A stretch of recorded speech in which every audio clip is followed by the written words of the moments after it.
Good morning বন্ধুরা। যদিও এখন মর্নিং নেই, 12টা বেজে গেছে, এখন 12টা 15 বাজে। শুভ দুপুরই বলছি।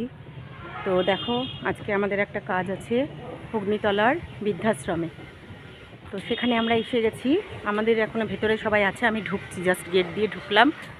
তাই তোমাদের সঙ্গে এই শান্ত স্নিগ্ধ পরিবেশটা একটু শেয়ার করছি। দেখো কত সুন্দর মনোরম একটা পরিবেশ, স্নিগ্ধ একেবারে শান্ত, কত সুন্দর, পাখির ডাকগুলো পর্যন্ত স্পষ্ট শোনা যাচ্ছে। এখানে অনেক মাসিমা মেসোমশাইরা থাকেন, তাদের সঙ্গে পরে তোমাদের আলাপ করিয়ে দেব। দেখতে থাকো আমার ভিডিওটা, নিশ্চয়ই ভালো লাগবে।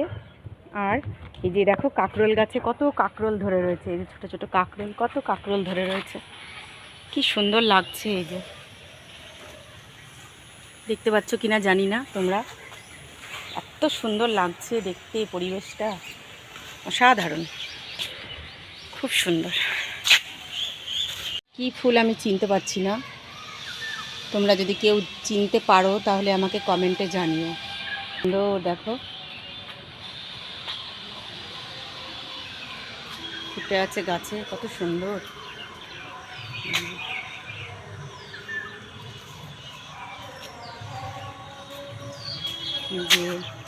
এই যে ভেতর দিকে অপূর্ব সুন্দর, কি ফুল কি জানি বুঝতে পারছি না আমি। তা দেখো, তোমাদের সাথে কথা বলতে বলতে একদম ভেতরে চলে এলাম। এই হলো আমাদের কৃষ্ণনগরের অগ্নিতলার ওল্ড এজ হোম, বাবা মায়েদের বৃদ্ধাশ্রম। অনেকে আছে অনেক অসুবিধার মধ্যে পড়ে আসেন, আবার অনেকে স্বেচ্ছায় আসেন। তো আমাদের এখানে অনেক দিন পর আসা হলো। আমাদের এক প্রিয় দিদি, তার হাজব্যান্ডের মৃত্যুবার্ষিকী পালন করতে আজকে আছি গো, তোমার আশীর্বাদে কাটাবেন। তোমাদের বাড়ির সবাই ভালো আছে?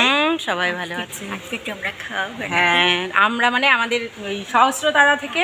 ও সহস্রতারা, হ্যাঁ, সবাই আসবে। অনেক দিন খাওয়াইনি গো। হ্যাঁ, এই তো কদিন আগে এসেছিল ওরা। হ্যাঁ, আমি সেদিন আসিনি, শরীর দেখো আমাদের বাবা মায়েদের জন্যে খাবার চলে এসেছে। তো খুব ভালো আয়োজন হয়েছে। তা বাবা মায়েরাও একে একে চলে আসছেন, ওনারা ওনাদের খাবারের পাত্র নিয়ে চলে আসছেন। এখানে যা নিয়ম, যে যার খাবারের থালা বাটি নিয়ে চলে আসছেন, ওনারা খাবারের ঘরে বসবেন।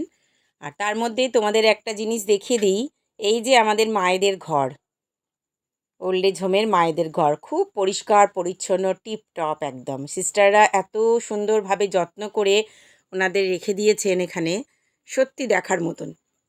এত সুন্দর পরিষ্কার পরিচ্ছন্নভাবে ওনারা থাকেন, ক্লিন একদম টিপটপ।